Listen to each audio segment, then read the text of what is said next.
it's able to achieve. Thank you. So we will now transition to the manufacturer comments portion of the meeting, and I'd like to invite Susan Begelman from Genentech to come up and provide comments. And I'll remind our speakers that we're limiting comments to 5 minutes. Yes, right there, that microphone.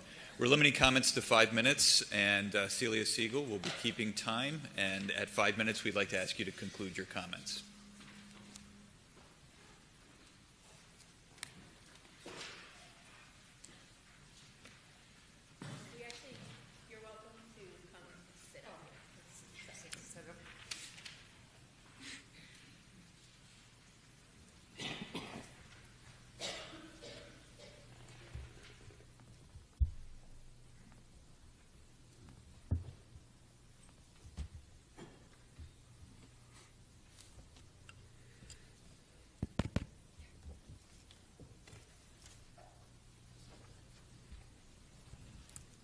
Good morning.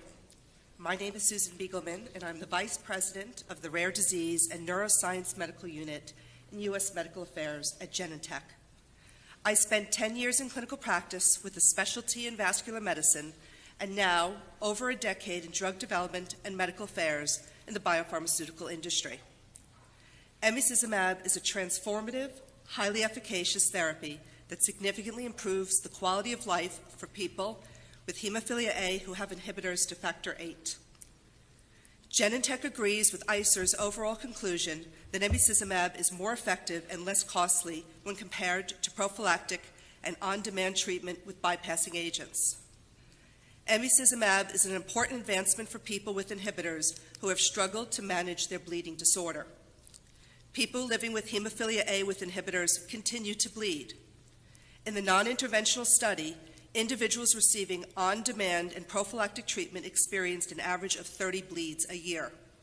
This represents a tremendous burden on people with the condition, their families, and communities. In the Haven 1 trial, a study of patients 12 years or older, those treated with emicizumab had an 87% reduction in treated bleeds when compared to no prophylaxis. Importantly, 63% of patients had 0 treated bleeds, when compared to 6% for patients with no prophylaxis. Interim results from Haven 2, a study of patients younger than 12 years old, show efficacy findings that are consistent with the annualized bleed rate and reduction in treated bleeds in Haven 1. Patient safety is of utmost importance to Genentech. In the Haven 1 clinical trial, 3 cases of thrombotic microangiopathy, also known as TMA, and 2 cases of thrombotic events were reported when on average a cumulative amount of more than 100 units per kilo per 24 hours of APCC was administered for 24 hours or more while receiving emicizumab prophylaxis. None of these events led to death. No additional serious thrombotic or TMA events have been observed since following the dosing guidance of APCC while on emicizumab. The most common side effects with emicizumab are injection site reactions, headache, and arthralgias. ICER acknowledges that the benefit of emicizumab is not holistically captured by traditional value measures such as cost-effectiveness analyses. As described in the evidence report, the availability of weekly subcutaneous therapy is less burdensome to individuals and caregivers, which likely improves adherence and supports a more active lifestyle. ICER further states that a more effective therapy such as emicizumab will broaden career and educational choices for people with hemophilia by allowing children to engage in activities that were previously restricted. In addition to what we know about emicizumab's benefit, Genentech is committed to the ongoing generation of data to demonstrate the clinical, economic, and humanistic value of this medicine. As a physician, there is nothing more gratifying than hearing stories from people living with hemophilia and treating physicians about the impact emicizumab is having on changing people's lives. I'm incredibly proud of our team's commitment to develop, deliver, and ensure access to emicizumab for all who could benefit from it. It is really a privilege for us at Genentech to bring an efficacious, cost-saving, and transformative treatment to the hemophilia community. In closing, I'd like to thank the hemophilia community for their unwavering efforts to ensure access to innovative treatments and providing the support needed for people impacted by this disease. Thank you for your time and consideration. Thank you. I'd like to ask the CPAC panel if there are any questions. Seeing none, members of our expert panel, would you care to ask a question or comment? All right, thank you. I'd now like to ask Kathleen Gondek from Shire to come for comments.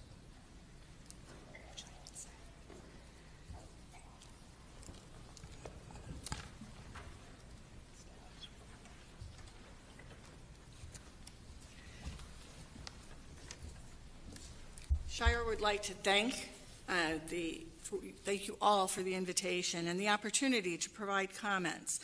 Throughout this process, we have been providing and offering numerous suggestions to the model and direct your attention to our written communications for many details. My name is Kathleen Gondek. I head the Outcomes Research and Epidemiology team, and for transparency, I am an employee at Shire and a shareholder. So I didn't want to forget that statement I was asked to stress. We would like to talk about two important points today. First, we believe that bypassing agent arm of the model should be separated into two distinct arms, the FIBA arm and the recombinant factor 7A arm, for the base case scenario. While FIBA and recombinant factor 7A are both categorized as bypassing agents, there are substantial and well-recognized differences in the mechanism of action, prophylactic efficacy, dosing, and cost of the treatment between the two arms. Evaluation of these treatments are based as well on individual product benefits and risks in the community. We appreciate that ICER did consider the cost of FIBA prophylaxis in a separate favoring scenario, which resulted in an overall 53% lowering of the estimation of the BPA cost. Shire strongly believes that this scenario is closer representation of how hemophilia is currently managed today in the community with FIBA. We ask that these assumptions be incorporated into the base model, and Shire recommends that be considered to be part of the final report. It's also important to recognize in the model that the modeling is based almost exclusively on joint bleeding rates and their related cost. Joint bleeds are clearly important as they are associated with both short and long-term disability and impact on quality of life. What is not known, however, is the relative efficacy of rare but life-threatening types of bleeds, such as intracranial hemorrhage. While very rare, there's information that we don't know. And given the different mechanisms of action, it may not be appropriate to assume that the data on joint bleeding can simply be translated into other types of rare events. Secondly, we also would like to say that safety is of utmost importance to us at Shire. In addition to the clinical studies, we support the use of real-world data that ICER has in their value assessment. FIBA has a well-established safety profile spanning 40 years. FIBA has a spontaneous reporting rate of thromboembolic events of less than 0.005%, and no thrombotic microangiopathy has been reported with FIBA use alone. Due to the limited real-world experience of bevacizumab, the rates of serious events in large populations with long-term use of treatment is really not known at this point. Well, we welcome innovation and believe that patients should have options. We don't fully understand all of the risk-benefit. We ask that the panel consider the context of the 40-year FIBA history and its multiple indications, including prophylaxis, on-demand, pediatrics, and surgery in hemophilia A and B inhibitor patients. Shire has served the hemophilia patients for more than 70 years and hemophilia with inhibitors for more than 40 years in 70 countries. It is our intent and desire for patients to have choices in their therapy together with their healthcare providers. Shire would like, again, I would reiterate, we would like you to consider revising their final report to separate bypassing agents and take into context the 40-year history of FIBA. Thank you very much for your time and attention. Thank you. Now we'd like to open up to the CPAC panel or our expert panel for any comments or questions.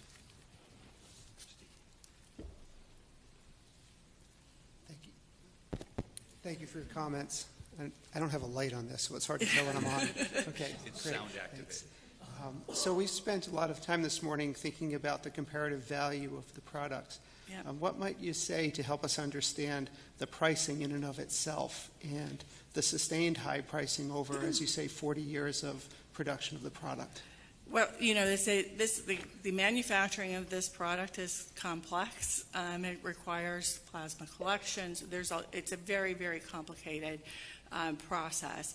In addition, I think some of the issues, and maybe Gary could address some of the pricing issues here, but we have, again, ASP was used, but that's not even completely accurately reflecting what people are paying for the product. So there's some challenges, obviously, but it's a complex manufacturing that hasn't changed in all of these years. Thank you. I think we're going to delve into that in greater depth in the policy roundtable. Yeah. Any other questions from Jason?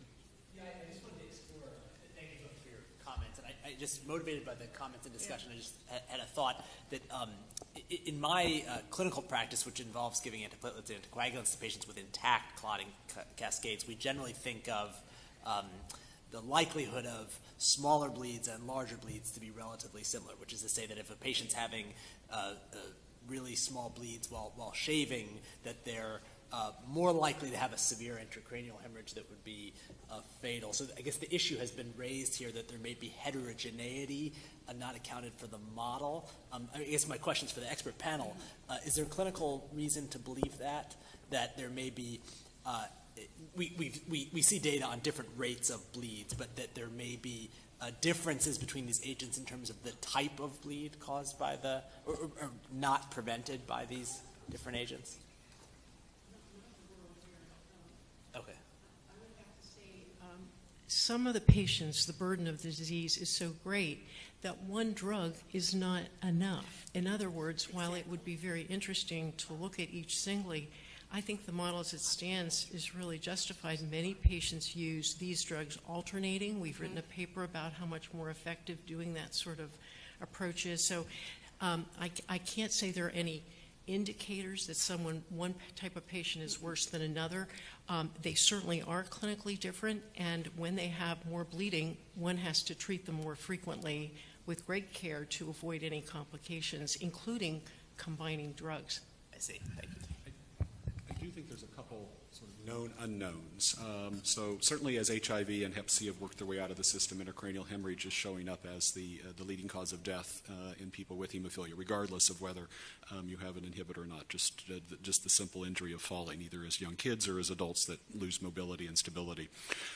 There are things that we don't know and that patients wonder about in terms of shifting to emicizumab, which are the management of not the bleed, but the complex management of a surgical trauma if you have emicizumab on board and you need a concomitant medication, or how you would handle just routine surgery and what that process would be beyond ITI.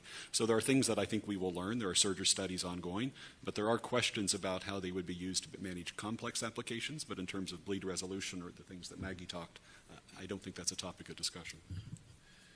Thank you. I think there's no evidence that anybody involved in the clinical trials or from the published reports that there are certain types of bleeds that are inferiorly prevented with this therapy compared to traditional agents, including in non-inhibitor patients who are on factor VIII. So even though conceptually people have questioned this previously, there's no evidence from the clinical trial data that there's a certain type of bleed that is not managed appropriately compared to the other areas. But I would just reiterate the last 2 points, and that is, treating for the last 25 years inhibitor patients, I have yet to have an inhibitor patient that I could manage with a single bypassing agent. And so I too struggle with this idea of trying to do your modeling exclusively with one bypassing agent over the other, because to me that doesn't reflect my clinical practice.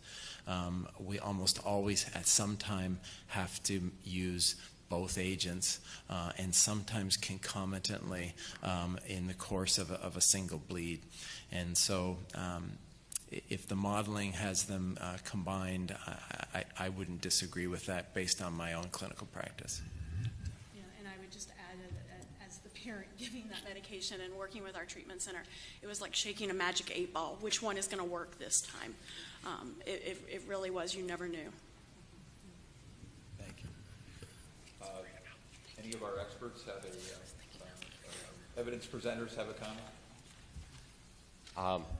I think Dr. Pipe's comment gets at why we kept these together and at the rates that were seen in the run-in period, in the observational period of Haven 1, where we saw patients who were on one or the other agent. And so that was the thought behind modeling them together and using those numbers. That said, in the scenario, it doesn't change the dominant result of emixizumab if you split them apart.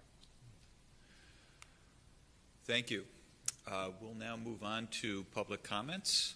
And I would like to ask Joanna Gray from the National Hemophilia Foundation to come to the microphone. And I would also like to ask if you could identify any conflicts of interests for the panel.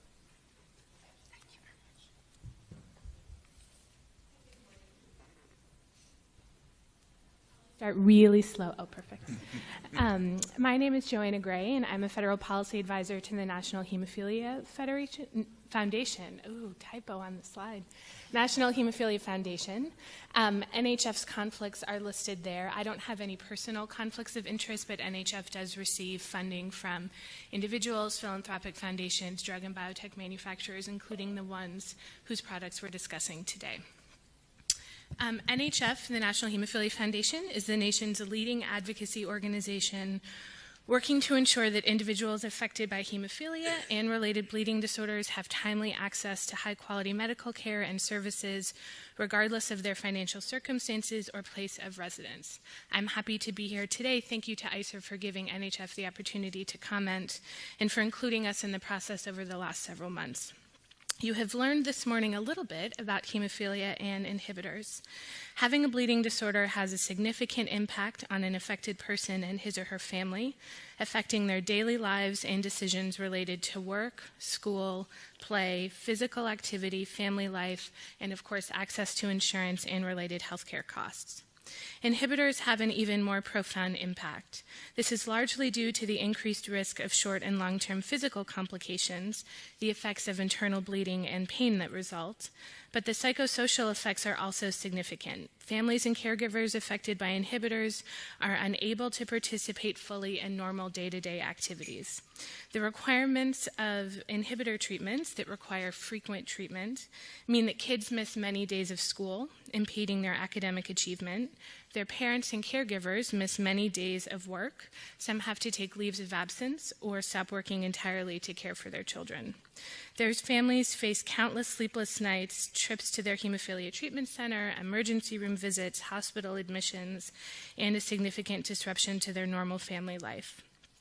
The report includes reports from a number of studies that have demonstrated the effect of bleeding disorders and inhibitors on affected people. I wanted to mention just one that NHF has been involved with. In 2014, bleeding disorders were selected as one of the disease areas for the FDA's Patient-Focused Drug Development Initiative. And NHF and the Hemophilia Federation of America surveyed the patient community to get their perspectives on living with bleeding disorders and current and future treatments.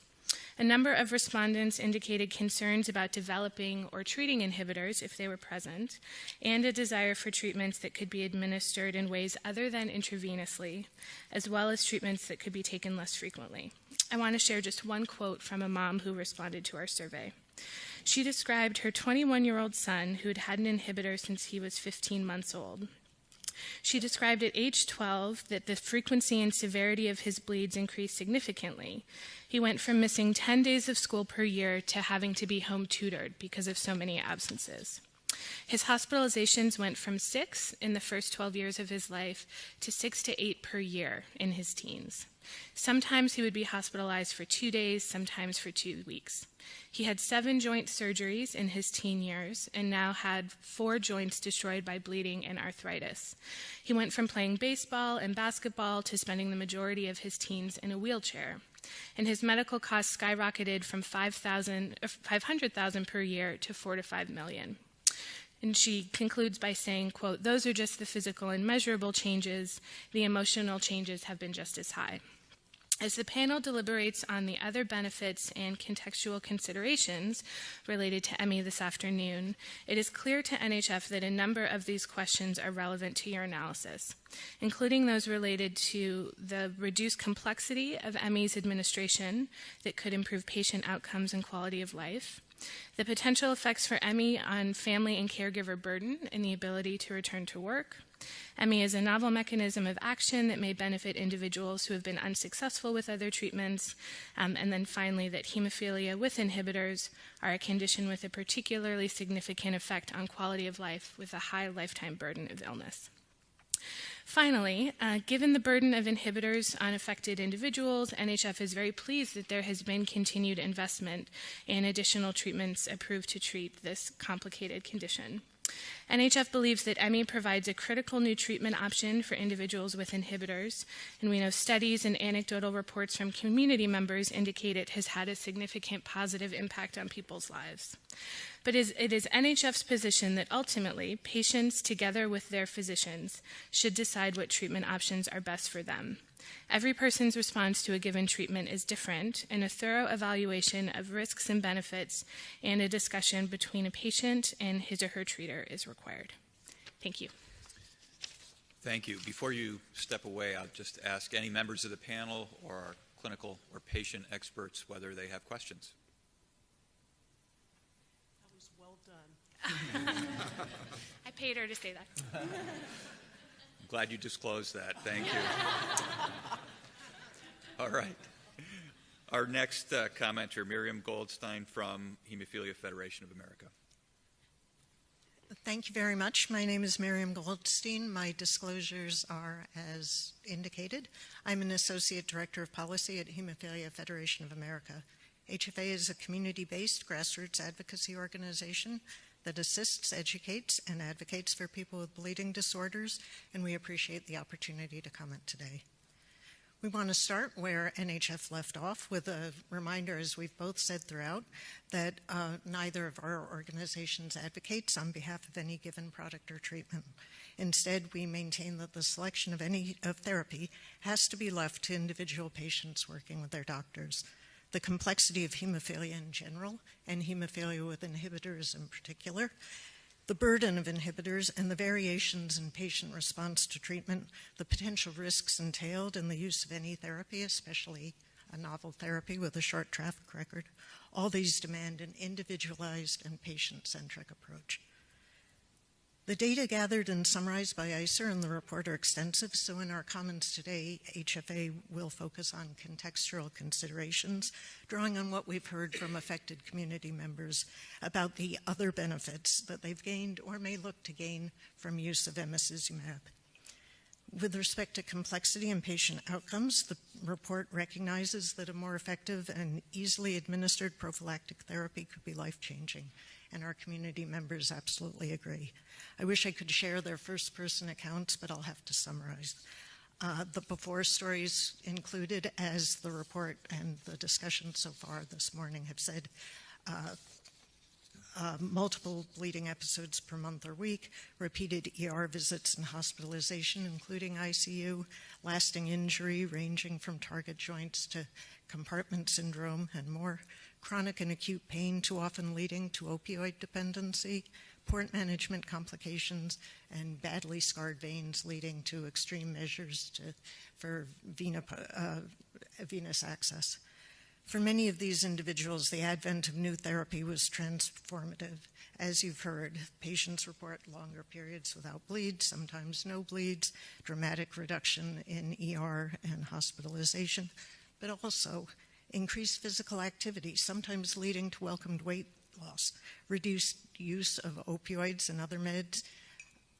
With respect to caregiver and family burden, the report recognizes that the disorder can affect career choice, education, where to live, and recreation. We'd add to that list the impact on siblings who don't have hemophilia, on family dynamics as a whole, on family budgets. Caregivers shared personal accounts of exhaustion from trying to keep up with treatment regimens, depression, anxiety, and isolation on the part of caregivers and family members, as well as on the affected individual, and an overwhelming sense of liberation and improved well-being at being able to exit crisis mode.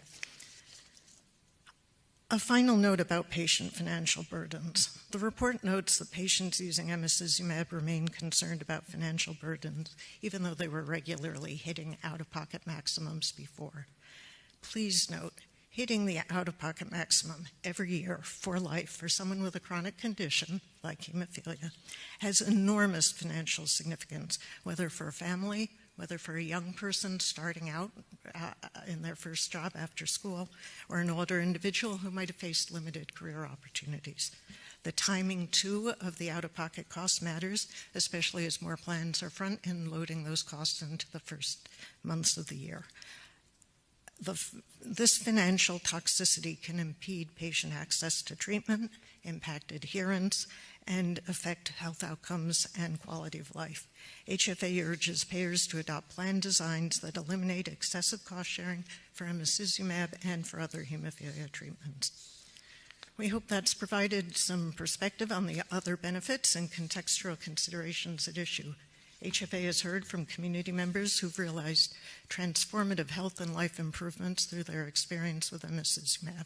This novel therapy has been welcomed as a much-needed addition to the armamentarium of treatments for a severe and hard-to-control condition.